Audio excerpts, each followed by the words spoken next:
Assalamualaikum Sobat Football United, ringan amatiran ala gue. Jadi Manchester United seperti diinformasikan ya, tanggal 17 September waktu Eropa, itu 17 September malam ya, jam 9 malam waktu Eropa. Berarti di Indonesia jam berapa tuh? Jam 2, jam 3 dini hari akan menjalani laga di EFL Carabao. Manchester United ini akan menjamu Barnsley. Gue sudah bikin previewnya terkait dengan menghadapi Barnsley ini.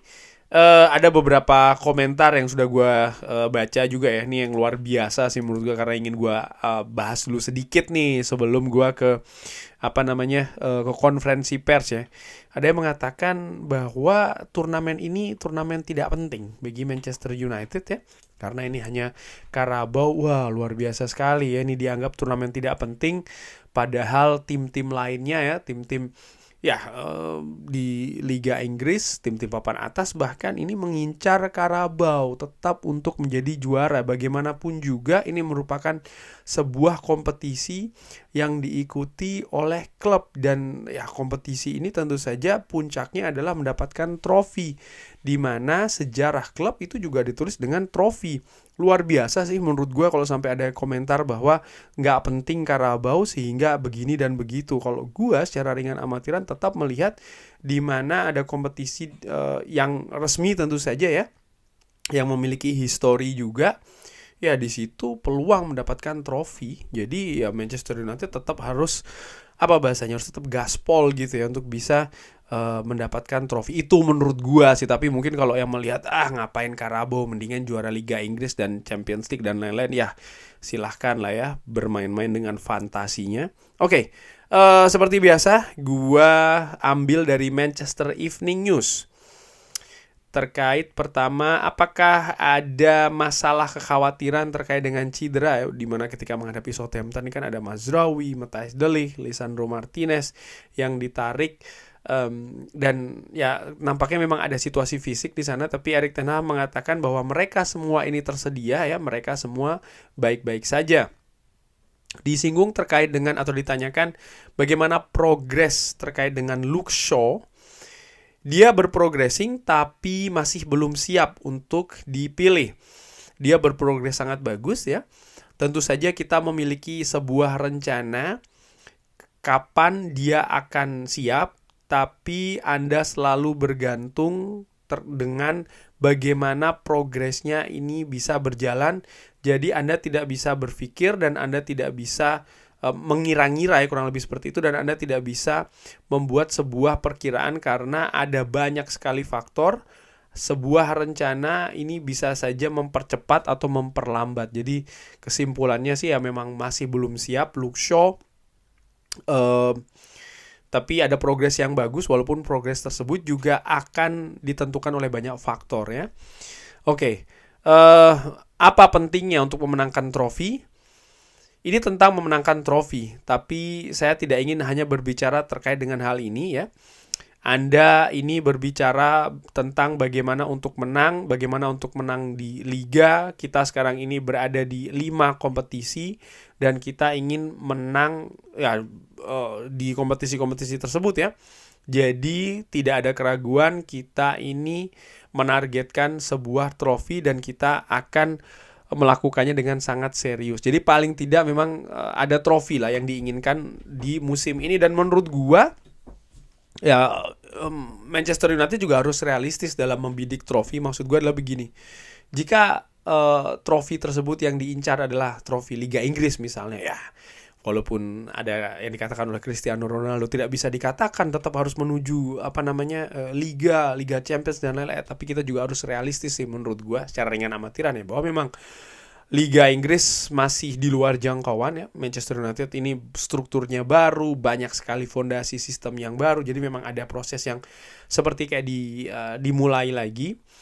Tapi apakah ini berarti Manchester United tidak menargetkan sebuah trofi pun musim ini? Gue nggak sepakat hal tersebut. Manchester United tetap harus mengincar sebuah trofi. Klub sebesar Manchester United menurut gua ya harus mengakhiri musim dengan sebuah trofi. Bagaimanapun caranya, apapun trofi itu tetap harus ada trofi, karena sejarah klub, kebesaran klub itu diukir dengan trofi. Mau itu Carabao, FA dan kompetisi lainnya itu tetap harus ada. Dan di sini menurut gua menjadi tantangan juga ya bagi pelatih Manchester United apapun itu, siapapun itu, artinya progres itu harus dilihat ya, bahwa Manchester United tetap harus berprogres, di mana musim lalu kita tahu jeblok ya, tapi di sisi lain juga trofi harus dihadirkan juga sih menurut gua di Old Trafford. Dan kombinasi dari dua tugas ini merupakan tantangan nih.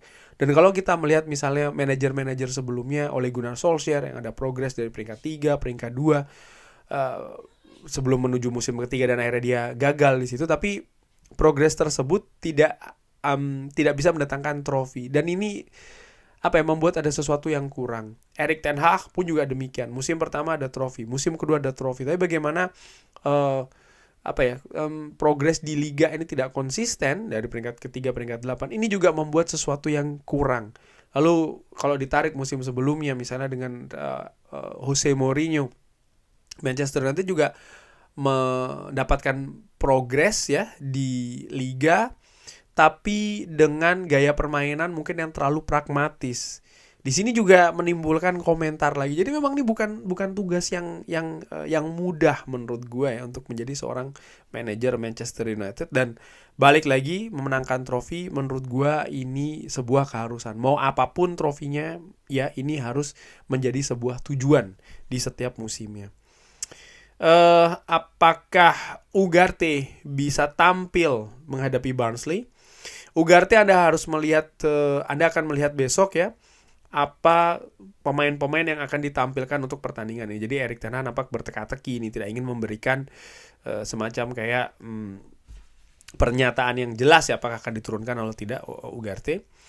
Mengenai prospek ya atau kemungkinan melakukan rotasi, tentu saja sangat penting. Dan saya harapkan ya, saya akan mendapatkan semacam kayak dalam tanda kutip sakit kepala ataupun juga masalah untuk memilih ya, karena tahun lalu saya juga memiliki sakit kepala di mana tidak ada pemain yang tersedia. Jadi diharapkan musim ini sakit kepala tersebut ya ataupun dalam tanda kutip masalah itu adalah dengan banyaknya pilihan. Tidak seperti musim lalu masalah itu karena tidak banyak pilihan. Saya memiliki banyak pemain yang tersedia dan kita bisa membuat sebuah seleksi dari satu pertandingan ke pertandingan yang lain ataupun komposisi dari satu pertandingan ke pertandingan yang lain. Tentu saja kita harus melakukan rotasi karena kita harus mengcover banyak pertandingan. Ini tidak hanya tentang starting 11, starting 11 ya. Dan kalaupun masalahnya adalah terlalu banyak pilihan, ini merupakan sakit kepala yang bagus dalam tanda kutip seperti itu. Artinya lebih banyak pilihan ya, make sense ya, lebih baik sakit kepala karena banyak pilihan daripada sakit kepala karena kekurangan pilihan. Terkait apakah Lindelof, Mason Mount, Rasmus Højlund bisa tampil, mereka belum siap nih untuk pertandingan menghadapi Barnsley. Jadi kita harus melihat ya, dan progres kita ini akan berkelanjutan. Artinya progres untuk bisa pemain-pemain ini kembali ke skuad. Terkait dengan Carabao dan sebagaimana penting Carabao Cup, saya tidak akan mengatakan kalau ini tidak signifikan ya. Saya melihat bagaimana ada atensi dari semua tim, dari semua pemilik dan juga manajer, bagaimana mereka ini ingin memenangkan trofi seperti Liverpool lakukan tahun lalu. Saya melihat semua tim berjuang untuk hal tersebut. Kita juga ingin yang sama. Di dalam sepak bola memenangkan trofi ini sangat penting. Ya, seperti gua katakan tadi di awal ya, persis bahwa memang semua tim mengincar trofi. Jadi ketika ada fans yang mengatakan bahwa tidak penting Carabao, wow, luar biasa sekali. Terus yang ingin dimenangkan apa nih? Trofi antariksa gitu ya. Oke. Terakhir disinggung terkait dengan Anthony, apakah bisa tersedia untuk pertandingan menghadapi Barnsley. Besok Anda akan lihat line up-nya. Kita telah berlatih setiap hari dan para pemain ini harus layak ya mendapatkan posisinya. ketika attitude itu bagus dan menunjukkan performa yang bagus di lapangan latihan, mereka akan bermain. Nah, ini sebuah teka-teki apakah Anthony akan bermain atau tidak, tapi ini ya merupakan sebuah kombinasi juga, di mana tadi dia sebutkan Erik ten Hag mengatakan dia ingin melakukan rotasi, tapi apakah rotasi ini akan menyentuh Anthony? Oh, belum tentu ternyata. Ini juga akan tergantung bagaimana attitude, sikap, dan juga performa di lapangan latihan. Yang menurut gua ya sangat wajar ya pelatih memutuskan bukan karena hanya apa yang ditunjukkan pemain di pertandingan sebelumnya, bukan hanya karena suara-suara di luar, walaupun itu suara dari fans ya, karena fans menurut gua pengetahuannya juga terbatas terkait dengan informasi ataupun keadaan sesungguhnya dari skuad Manchester United, tapi bagaimana ya situasi di lapangan latihan di Carrington, bagaimana pemain ini bersikap, bagaimana pemain ini berperforma juga ya, seberapa ngotot mereka di lapangan latihan, seberapa bagus. Ini hal yang menurut gue di luar pengetahuan dari para fans terutama, dan ini yang mengetahui tentu saja tim kepelatihan, dan ini juga akan dijadikan dasar untuk menentukan siapa-siapa yang akan ditampilkan besok. Walaupun balik lagi ke pernyataan dari Erik ten Hag, rotasi ini juga merupakan sebuah pertimbangan ya yang akan diambil terkait dengan penyusunan skuad untuk menghadapi Barnsley.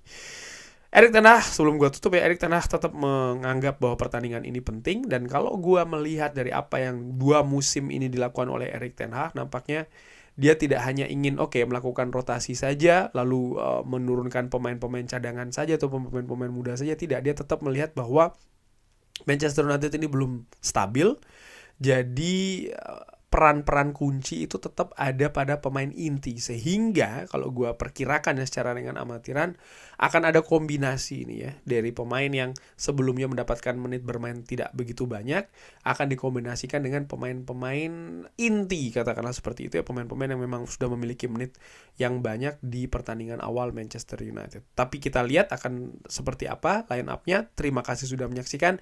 Jangan lupa like, sholat, dan juga subscribe. Wassalamualaikum warahmatullahi wabarakatuh. Thank you.